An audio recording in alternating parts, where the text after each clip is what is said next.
최근 한국 재벌 가문에 충격적인 뉴스가 터져 나왔습니다.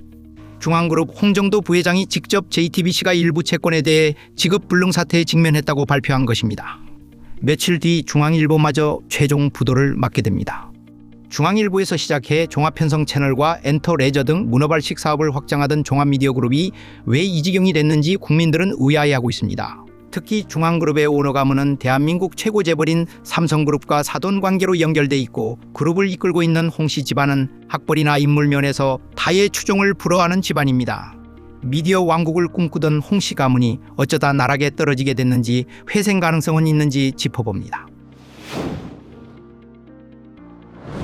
홍정도 중앙그룹 부회장은 지난 6월 15일 서울 마포구 중앙일보 빌딩에서 기자회견을 열고, 그동안 경영 안전을 위해 최선을 다했으나 대외 경제 여건 악화와 신용 등급 하락으로 인한 자금 경색 등 여러 이유로 법원에 회생 신청을 할 수밖에 없었다며 고개를 숙였습니다. 대한민국 최고의 명문 가문 3세 경영인으로서는 치욕의 사과가 아닐 수 없습니다. 아시다시피 홍정도 부회장의 가문은 대한민국에서 둘째가라면 서러울 정도의 명망 가문입니다. 홍 부회장의 할아버지인 홍진기 회장은 일제강점기 시절 고시를 패스한 수재로 소문나 있었습니다. 홍 회장은 자유당 정권 말기 법무부 장관으로 재직하고 있었습니다. 4.19 직후 홍 회장이 3.15 부정선거로 옥고를 치를 때 삼성 창업 회장인 이병철 회장이 면회를 가면서 삼성 집안과 인연을 맺게 됩니다. 이병철 회장은 옥고를 치르고 나온 홍진기 씨를 삼성에서 막 진출한 라디오 방송과 동양방송의 경영을 맡겼었습니다. 이병철 회장은 1960년대 초 정치적 격변기를 겪으면서 삼성이 제대로 발전하려면 언론을 통해 우호적 사업 기반을 만드는 것이 중요하다고 판단해 미디어 시장에 진출하게 됩니다. 홍진기 회장은 동양방송과 중앙일보를 총괄하는 중앙매스컴 회장으로 취임해 사실상 삼성그룹의 미디어 사업을 이끌었습니다. 동양방송은 나중에 신군부에 의해 KBS에 흡수되고 중앙일보만 남았지만 홍 회장이 경영을 책임지게 됩니다. 이때는 이미 이병철 회장과 사돈을 맺은 상태였습니다. 홍 회장 장녀 홍라희 여사와 삼성그룹 후계자인 이건희 회장과 혼사를 맺은 것입니다. 당시 중앙매스컴은 삼성그룹 계열사였습니다. 삼성그룹에서 법적으로 계열 분리된 것은 1999년입니다. 공정거래법상으로는 이때 분리됐으나 실제는 1994년 홍 회장의 장남 홍석현 회장이 중앙매스컴 대표이사로 취임할 때 분리된 것이나 마찬가지였습니다.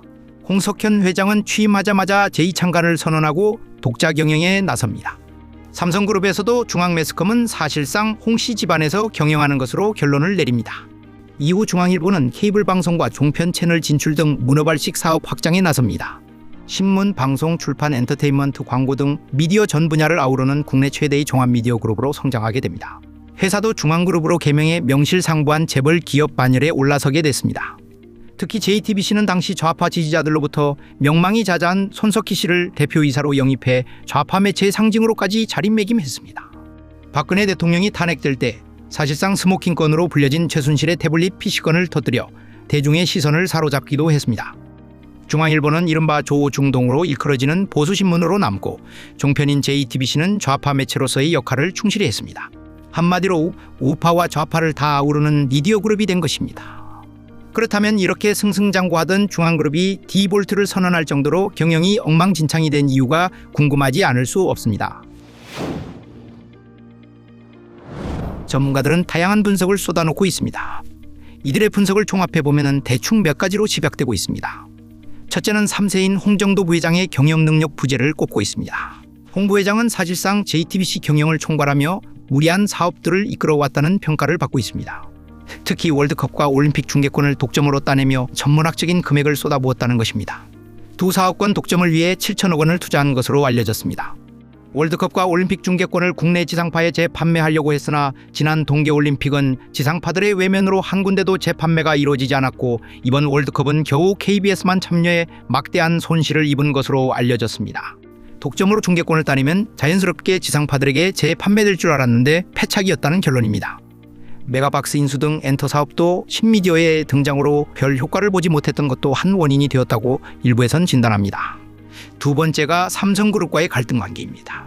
박근혜 대통령이 탄핵될 때 JTBC는 앞장서서 보도했고, 특히 이재용 현 삼성 회장의 구속에 결정적인 단서를 제공하게 됩니다. 최순실의 태블릿 PC가 결국 이재용 회장이 구속되는 단초를 제공한 것입니다.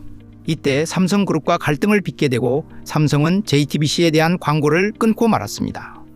국내 광고 시장의 가장 큰 손인 삼성이 10년 넘게 JTBC에 광고를 주지 않음으로써 경영에 막대한 지장을 주었다는 분석입니다. 또 하나는 홍씨 집안의 모기업이나 다름없었던 보광그룹 경영 상태가 좋지 않았던 점도 한 원인이라고 재계에선 분석하고 있습니다. 보광그룹은 홍진기 회장의 사남인 홍석규 씨가 맡아 경영하던 알짜 기업이었습니다. 10년 전만 해도 보광그룹은 자동차 부품과 반도체 광고, 레저 유통 사업을 이끄는 대기업 집단이었습니다. 상장사가 4개일 정도로 승승장구하던 기업이었으나 반도체 사업의 불황으로 하나씩 떨어져 나가다 CEO로 대표되는 유통사업만 건재하게 됩니다. 홍진기 회장의 아들 사형제는 전부 KS 출신으로 공부도 잘했을 뿐더러 인물도 혼출해 재벌가의 부러움 대상이었습니다. 장남인 홍석현 회장은 경기고 서울대 전자공학과를 나와 미국 스탠포드 대학 박사 출신이고, 둘째인 홍석조 씨는 서울법대를 졸업해 사법고시를 거쳐 검사장을 지낸 법조인이고, 셋째인 홍석준 보광창투 회장은 서울대 사회학과를 나와 미국 노스웨스턴대 MBA 출신이며, 사남인 홍석규 씨는 서울대 외교학과를 마쳐 외무고시에 합격해 외교관 생활을 하다 보광그룹을 이끌었던 인물입니다. 지금 보광그룹은 거의 유명무실해졌고 그중 CEO로 대표되는 BGF그룹이 그나마 홍씨 집안을 대표하는 기업입니다. BGF그룹은 검사장 출신의 홍석조 회장이 최대 주주로 그 집안에서 경영을 총괄하고 있습니다. 이번 중앙그룹 사태에 홍석현 회장의 지분과 부동산을 매입해 줬지만 크게 도움이 되지는 않은 것으로 알려졌습니다. 결국 보광그룹의 부실로 인해 중앙그룹에 크게 기여할 점이 없다는 사실입니다. 그렇다면 중앙그룹은 소생할 가망이 전혀 없는 것은 아닌지 살펴볼 필요가 있습니다. 전문가들은 삼성그룹의 안주인인 홍라희 여사가 도와주면 가능하다고 진단합니다. 홍라희 여사는 이건희 회장 타계 후 천문학적인 상속 재산을 갖고 있습니다. 이 재산을 중앙그룹 회생에 투입하면 가능하다고 보는 것입니다. 그러나 재계에선 그럴 확률은 거의 없을 것이라고 분석합니다.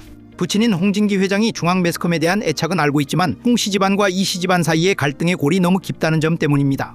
홍석현 회장이 주미대사 시절 터진 엑스파일 사건에서부터 이재용 회장이 구속될 때 보인 중앙그룹의 태도를 삼성가에선 용납이 어렵다고 주변에선 얘기합니다. 결국 중앙그룹은 언론사로서의 명맥은 유지하지만 홍씨 집안에서 계속 경영권을 유지할 수 있느냐는 의문으로 남습니다. 홍씨 집안이 얼마나 자구 노력을 하고 채권단과의 협상을 어떻게 이끌 것인가에 달려있다고 하겠습니다. 재계에선 홍씨 집안이 몰락할 가능성이 큰 것으로 전망하는 분위기입니다. 한때 대한민국 최고 명문가를 자처하며 승승장구하던 중앙그룹의 3세 경영인 홍정도 부회장의 몰락은 우리나라 재벌가에 또 다른 의미를 남겼습니다. 기업 경영은 집안 배경과 학벌만 가지고 되는 것이 아니라는 사실입니다. 중앙그룹 홍씨 집안이 이 사태를 어떻게 극복할 것인가가 요즘 재계와 언론계의 최대 관심사로 떠오른 것은 사실인 것 같습니다. 감사합니다.